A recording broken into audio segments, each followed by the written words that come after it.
وانا قاعده يوم الجمعه الصبح عماله اقرا الجورنال وبشرب كوبايه الشاي باللبن بتاعتي، لقيت تليفون جالي. حماتي بترن عليا بتقولي انها في اخر الشارع خلاص داخله عليا عشان تاكل من الخبيز اللي انا عاملاه النهارده. انا لا كنت عملت حاجه ولا اصلا بدأت في اي حاجه. طلعت جريت على اوضه الخزين عشان نجيب دقيق عشان اعمل بيه الخبيز. فتحت جردل الدقيق بقى واخدت منه لحد ما مليت الكروانه اللي في ايدي.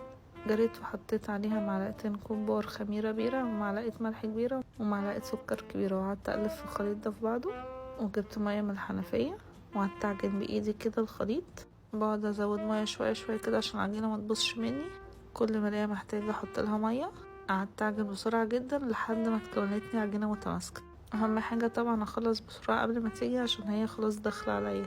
دي العجينه بعد ما عجنتها كويس، عجنتها حوالي بتاع 5 دقايق بايدي لحد ما لقيت قوامها عاجبني، وبعدين لفتها وحطيتها في الفرن ترتاح لمده ساعه الا ربع او لحد ما الاقي حجمها اتضاعف. هبدا بقى اجيب دقيق وارشه على السطح اللي انا احط عليه العجينه بتاعتي. اهم حاجه بسرعه عشان ما عنديش وقت خالص.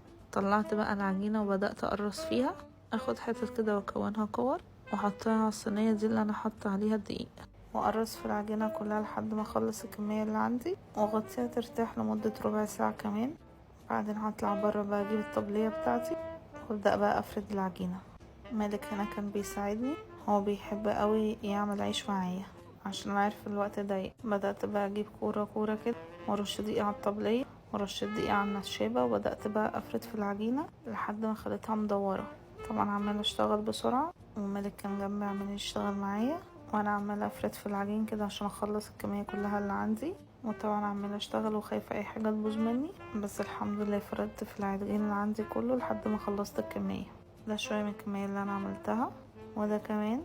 هبدأ اخد رغيف كده وولعت فرن الصاج بتاعي لحد ما سخن، وبدأت ارمي العجين فيه عشان يستوي. عليت بقى النار عليه من فوق عشان ينفش بسرعة.